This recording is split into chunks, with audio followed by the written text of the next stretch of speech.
Welcome back to my channel, where I talk about more stuff that no one asked for. Today I want to talk about Warframe, a free-to-play online RPG involving robotic space ninjas, intergalactic wars with living excavators, time travel / the multiverse, a man trapped in a wall, zombie boy bands. Need I say more? Now when it comes to Warframe, you could say that I like this game at least a little bit. It's got awesome gameplay, amazing graphics, a compelling story, basically everything you want in a video game, and a whole encyclopedia of more. But one area where it is certainly lacking is in its PvP mode, or in other words, its competitive features, i.e. the Conclave. Warframe's multiplayer aspect is mostly cooperative, as you'll often be working together with other players to complete missions, defeat enemies, gather loot, etc. But when it comes to facing off against other players or squads, this feature is often ignored by most of the player base, at least from my perspective. Personally, of all the hours I spent playing this game, I don't think I've even touched Conclave, nor do I plan to. But some of you watching may point out that DE did add something new to Conclave after all these years with the face-off missions in 1999. So surely that's more reason to start playing it now, right?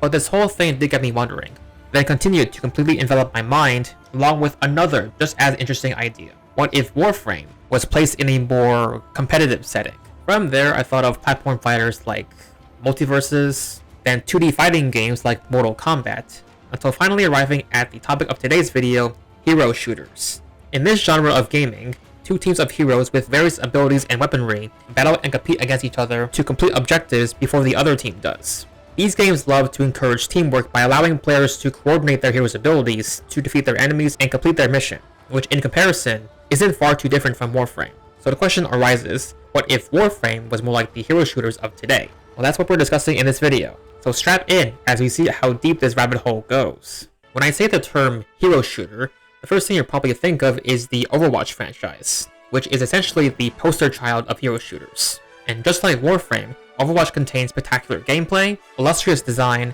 and incredible storytelling, and it continued to be awesome, and never got ruined by any particular company's avarice and indolence. But more notably, it was the game that skyrocketed the genre into immense popularity, and paved the way for other iconic hero shooter franchises, such as Apex Legends, Valorant, and most recently, Marvel Rivals. So if you're somewhat familiar with this channel, I'm gonna do what I do best with a crossover like this, and get inspired. Of all the hero shooters I mentioned, the only ones I've played are Overwatch and Marvel Rivals. Now I stopped playing Overwatch many years ago for no apparent reason, and occasionally I'll play a game of Marvel Rivals. These games are what I mainly want to put my focus on for a number of reasons. One obviously being familiarity, but the main ones I want to focus on have to do with certain aspects of the gameplay. For one, in both games there's no loadouts, or more specifically, no weapon or ability customization. Every hero is equipped with the same arsenal and skill set, unlike in Apex and Valorant, where there are many unique weapons every hero can equip. Now while it's true that Warframe has hundreds of different weapons to choose from, customization and loadouts are not what I want to focus on for this crossover. In terms of strategy, both Overwatch and Marvel Rivals focus more on team building and synergizing abilities, rather than just having the best loadouts. And I think that's the best approach with this concept, as it has less factors to consider and focuses more on the characters themselves. Second, there are only 3 classes of heroes that I want to consider for this game, which seasoned players can probably guess what they are. The first and most obvious one is the damage or DPS class. These heroes' roles are to go on the offensive and eliminate the other team, plain and simple. Next is the tank class, which is reserved for heroes with enormous health pools for protecting their teammates. They may also be equipped with abilities that create shields / barriers for protection as well. And finally, there's the support class, which contains heroes that heal and provide buffs to their teammates. Additionally, I would say that Warframe would definitely be more like Marvel Rivals than Overwatch. For one, both of them are set in the third-person view as opposed to first-person like many other popular shooters. Marvel Rivals also introduced the concept of team-ups, which are abilities that certain characters can use when paired with others. Now at this point, I've pretty much covered all the basic framework for this crossover, but there's one little detail that needs to be mentioned. Warframes can't talk. Now for those of you who have touched a competitive game, you know that communication is an essential part of achieving victory, especially in hero shooters. I'm not referring to the flawlessness and maturity that is the voice chat system. Please,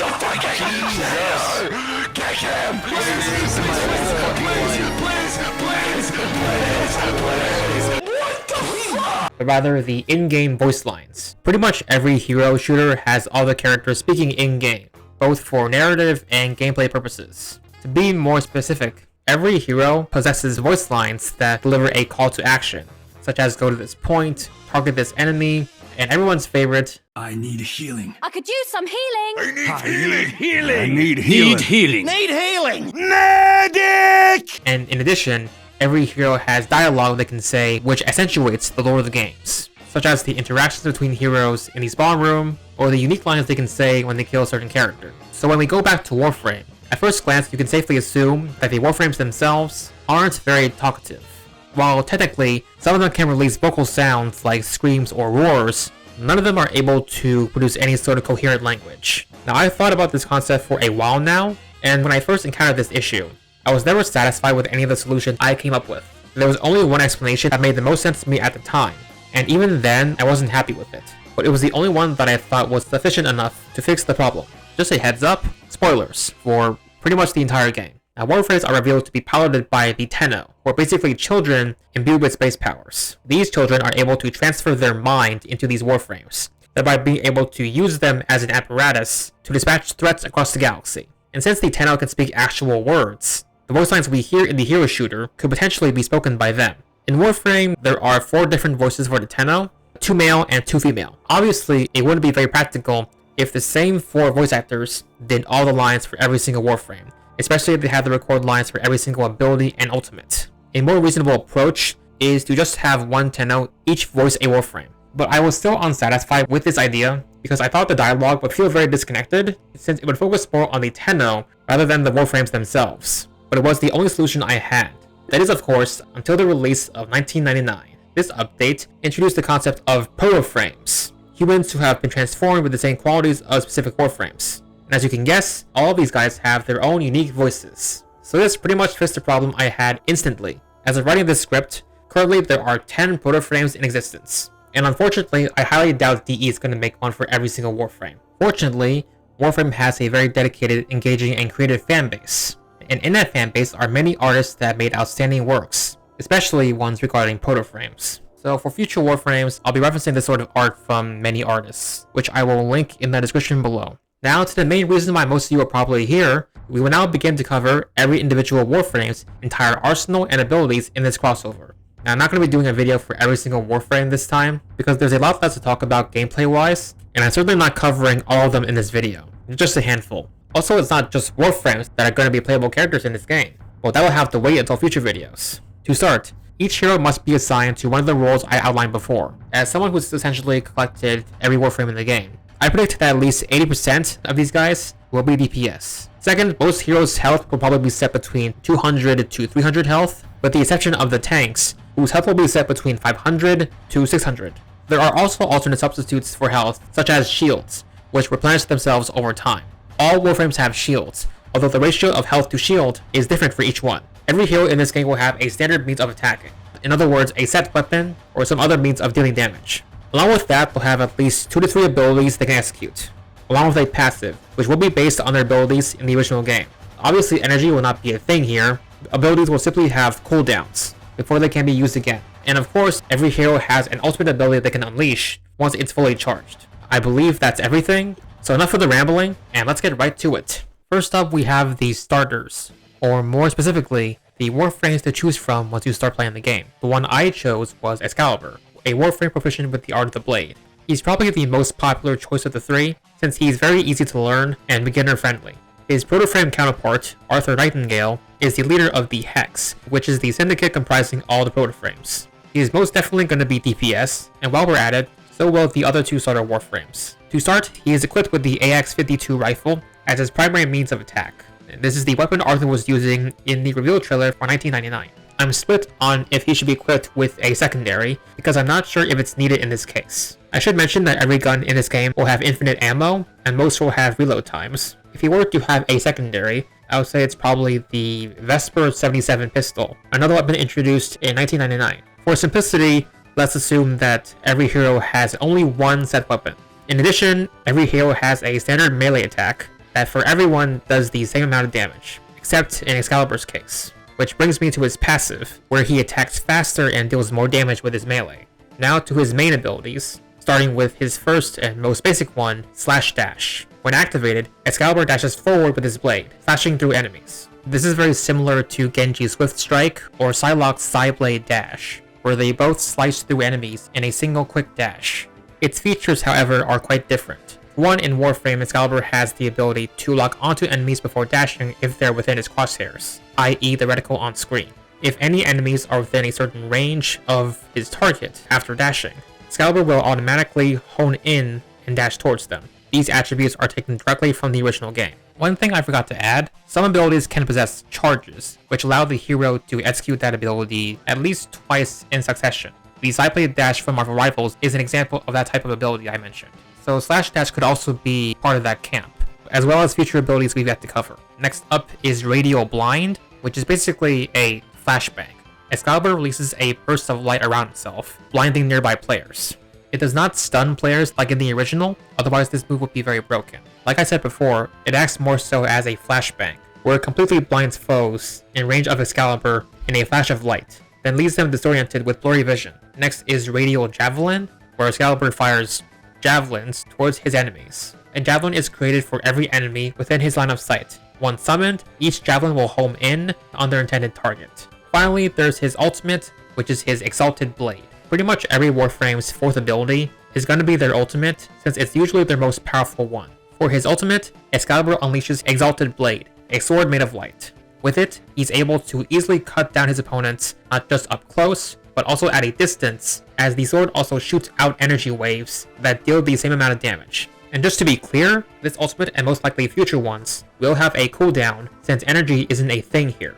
A good frame of reference for this ultimate is Genji's, where he unsheaths his blade and cuts down enemies in the same way. Let's move on to another starter Warframe, Mag, a Warframe with magnetic powers. Her protoframe counterpart is Aoi Morohoshi, the second in command of the Hex.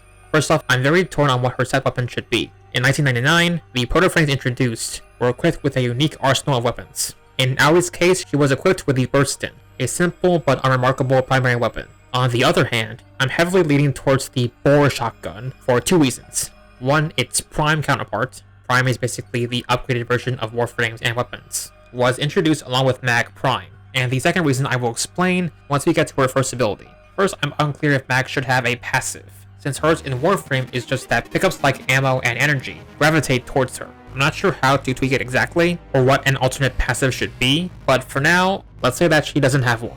Her first ability is Pull, where she creates a magnetic vortex in front of her, pulling in enemies in range. It'd be similar to Roadhog's Hook or Winter Soldier's Bionic Hook, where she pulls an enemy close to her, briefly stunning them. This was also the second reason why I wanted the Boar, because then it'd be like the setups that both Roadhog and Winter Soldier have of catch, pull, then shoot. Next is her Magnetize ability, where she surrounds herself in a magnetic field that absorbs any sort of ranged attacks, before finally channeling the absorbed damage and firing it back in a short-range explosion.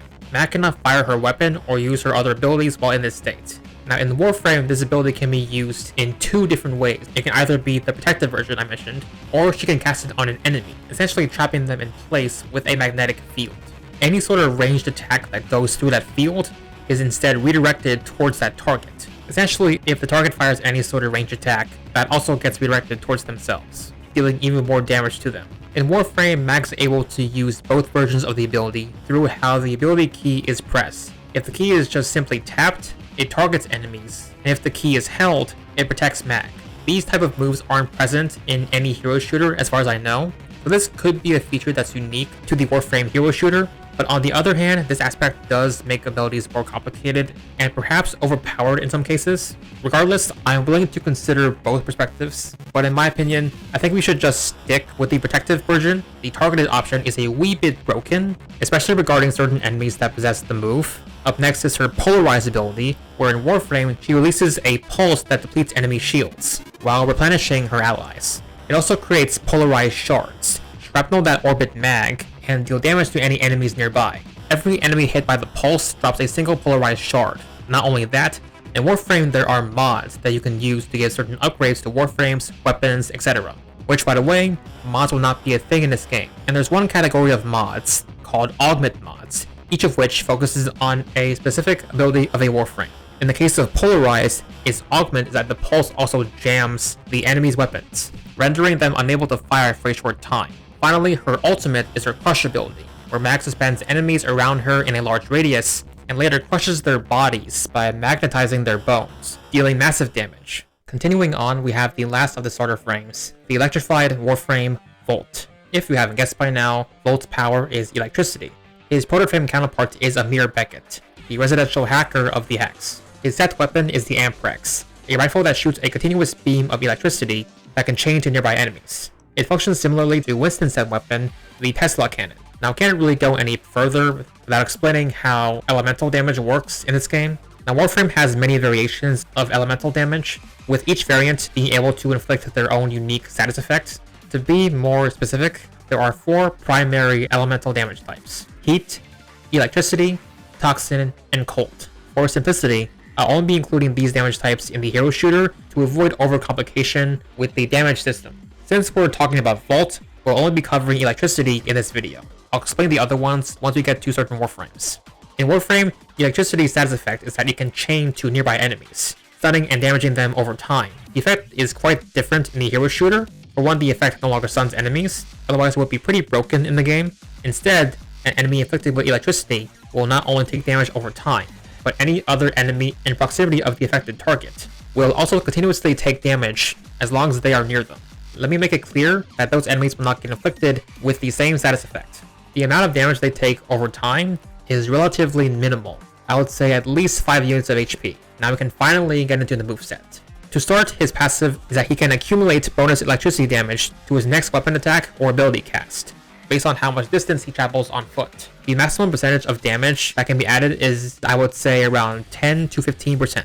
The attacks that make use of this passive are his primary fire, melee attack, ultimate, and his first ability, Shock. Speaking of, this ability essentially functions as a stun, as Volt releases a short burst of electricity, damaging and briefly immobilizing enemies for 1 second. It's quite similar to Cole Cassidy's Flashbang, however, as a bonus, this attack can also chain to enemies near the target, stunning them as well. Next is his ability, Speed, where he grants himself and nearby allies a temporary boost in not only their movement speed, but to their reload and melee attack speed as well, essentially an upgraded version of Lucio's speed boost. Next is Electric Shield, where Volt creates a large barrier of energy, providing cover for his teammates. Not only that, but he is able to pick up the shield to only protect himself. When picked up, the shield shrinks in size to accommodate Volt only, shielding him from damage while he's moving and attacking. And as such, he can put down the shield through himself or some other means, where it reverts back to its original size. Now, compared to Warframe, this ability has been nerfed heavily in this crossover. For one, Volt can only create one of these shields at a time, and these shields can be destroyed after sustaining a certain amount of damage. Finally, there's Volt's ultimate, Discharge. Volt releases a giant electric shock, which heavily damages and stuns nearby enemies. Unlike Shock, Discharge paralyzes enemies for much longer. That is all the starter Warframes. However, for those of you who have played 1999, you can probably infer who the next 2 Warframes are. Next is the last DPS Warframe we'll be covering in this video, and that is Nyx, a Warframe able to manipulate the minds of her enemies. Her proto-frame counterpart is Eleanor Nightingale, the Cyclops of the Hex, and the sister of Arthur Nightingale. Her set weapon is the Cyberus, a burst fire rifle. This time we're not covering her passive first. Let's just delve into her signature ability, Mind Control. Disclaimer, this is by far the most complex ability I've come up with for this concept, as well as being the most controversial. I'm certain all of you watching will understand when I explain. How Nyx's mind control works is very different from Warframe.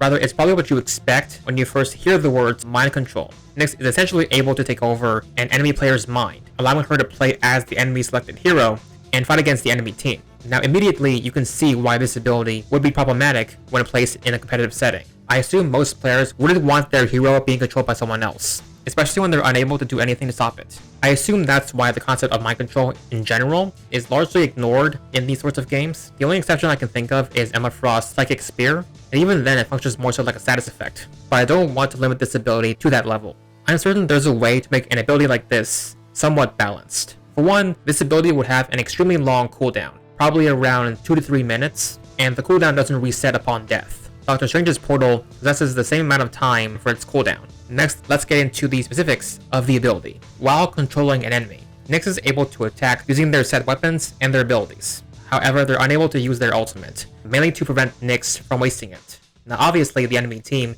isn't going to let their own teammate kill them, so they'll have to stop them in some way. The simplest option is to attack them, but no one wants to damage and potentially kill their own ally. My solution to this is whenever Nyx controls a hero, they are set with a certain amount of influence. Influence is meant to serve as the mind-controlled hero's health, so that they don't take any actual damage. Once influence reaches 0, the psychic link is broken and the enemy regains control of their mind. Another way to free them is to kill Nyx, which depending on circumstances may be the easier option because Nyx will remain idle while controlling someone, leaving her helpless and open to attack. And as a last crucial detail, the amount of time that Nyx is controlling someone is not indefinite. Nyx will have at most 15 to 30 seconds before her link is broken and she returns to her own body. Additionally, Nyx can choose to break her mind control whenever she wants, but the cooldown is always the same. Furthermore, some minor details, Nyx cannot control an enemy while they're using their ultimate, and a Nyx cannot control an enemy Nyx. That is the entire ability in a nutshell. I understand that this move still has some controversial aspects, but this is the best I have so far. I also considered making this Nyx's ultimate, but I feel like in that context, it would be even more broken, so I think the long cooldown is the way to go. We're finally done with that. Next is Psychic Bolts, where Nyx shoots out said bolts that target and home in on enemies. Any players affected will suffer a reduction to their defenses by having a portion of their shield stolen and transferred to Nyx. If her shield is fully charged, any excess is converted into overshields, which are basically extra shields that can be stacked on top of her maximum shield capacity. Overshields do not regenerate over time, and are completely lost when depleted.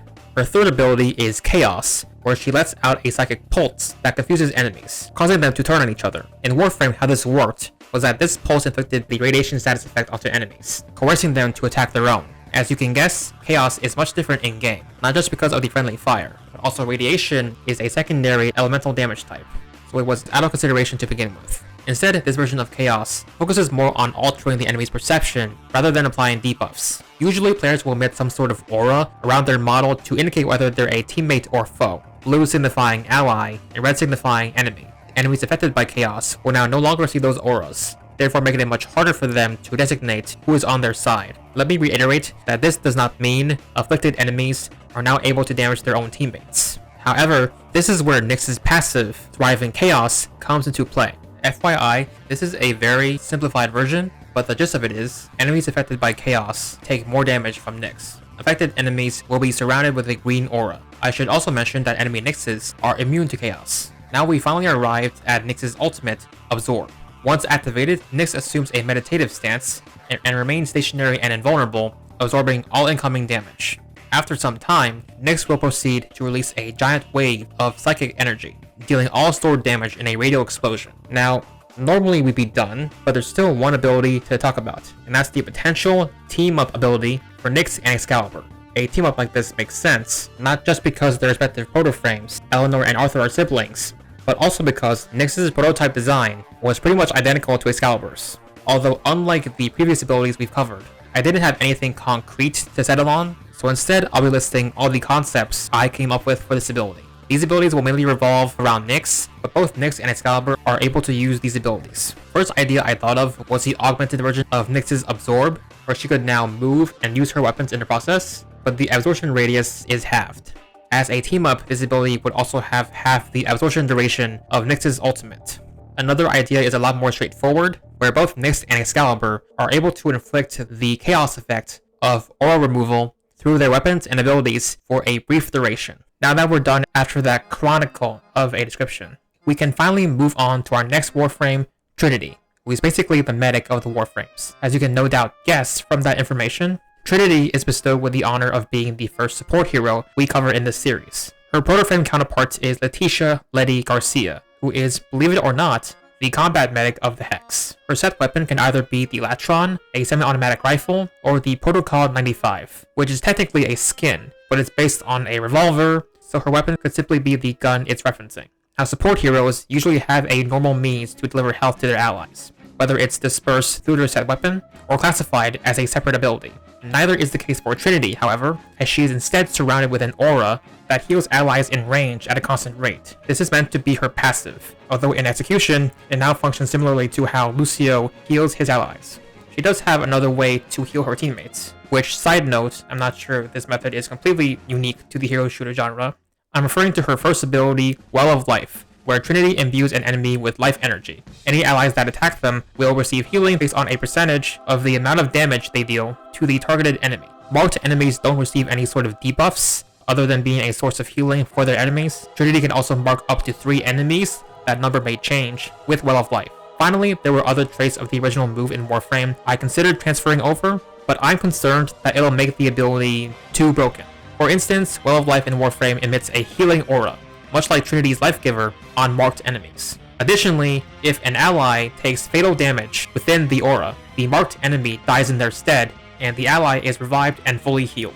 If this were to carry over to the hero shooter, the resurrection effect would definitely have a large cooldown, although I suspect most players wouldn't be happy with them instantly dying if an ally died next to them, so that part should definitely be left out. Next up is Energy Vampire, where much like Well of Life, Trinity can mark an enemy to replenish energy for Trinity and her allies. However, this is a slight problem since we've already made it clear that energy will not be a thing in the hero shooter. Fortunately, I have a solution. Instead of energy, an enemy marked with placeholder ability will now buff weapon and ability damage for Trinity and her allies. Trinity can only mark one enemy with this ability, and enemies marked with Well of Life cannot be marked with this ability as well. Next is Link, where Trinity creates a link between herself and an enemy. A percentage of any damage she takes is instead redirected to the linked enemy, thereby giving her some damage resistance.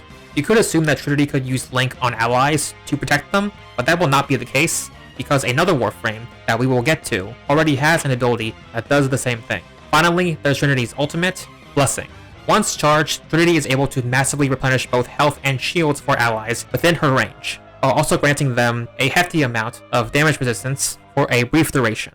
Sadly, we've arrived at our last Warframe that we will be covering for this video. As for who it is, I'm going for a bit of a curveball for this one. There are still Warframes with Protoframe counterparts that we haven't covered yet, and unfortunately, they'll have to wait for now. More specifically, 3 of them will have to wait, and the other 2 will have to wait much, much longer. But I chose this Warframe for a reason, as they fall into the last class of heroes we haven't gotten to yet. Let's cut to the chase. Rhino is our last Warframe we'll be covering today. Our first hero representing the tank class, Rhino is an incredibly hardened Warframe that packs a punch with his devastating physical attacks. Currently, Rhino does not possess a Protoframe counterpart. However, Twitter user Sprinka, I maybe said that wrong, has made their own interpretation of what Proto-Rhino would look like. I really like the inclusion of the custom shotgun and the Fragor hammer. The artist links will be in the description below. Speaking of weapons, I'm unsure on what Rhino's set weapon should be. Initially, I thought of the Boltor rifle, since his Prime counterpart was released alongside the Boltor Prime. But since he's a tank hero,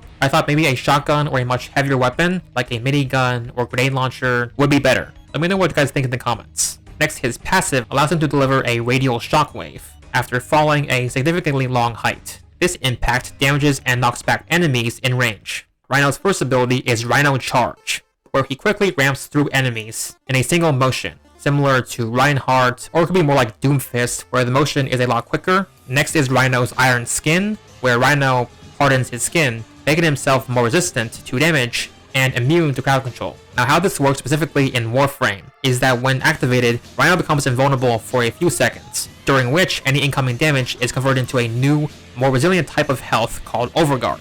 Originating from Warframe, Overguard, while it still absorbs damage the same way as standard health, makes the user immune to all sources of crowd control, whether that be abilities that stun, knockdown, blind, etc.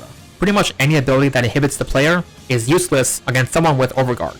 It makes sense to introduce Overguard as another health type, especially since some Warframes we've yet to cover also possess abilities that grant Overguard. Moving on, we have Roar, which is basically Rhino granting himself and nearby allies increased damage for a while. This affects all types of damage: weapon damage, melee damage, ability damage, etc. And finally, Rhino's ultimate is Rhino Stomp, where Rhino stomps the ground with devastating force in a large radius, knocking down opponents. It's basically Reinhardt's ultimate, but as an AoE attack instead of a frontal. And with that, we are done for now. This video was initially going to be much longer, as I was going to cover more Warframes, but I wanted to get this video out on a particular day, and I didn't have enough time to cover all of them. I also thought it was for the best, as I didn't want to cram too much into one video. Regardless, thank you all for watching. Like the Excalibur Smash Bros crossover, I've been thinking about this idea for a while, and it feels good to begin a brand new series. I hope all of you stay tuned for the next one. Until then, I'll see all you fantastic people soon.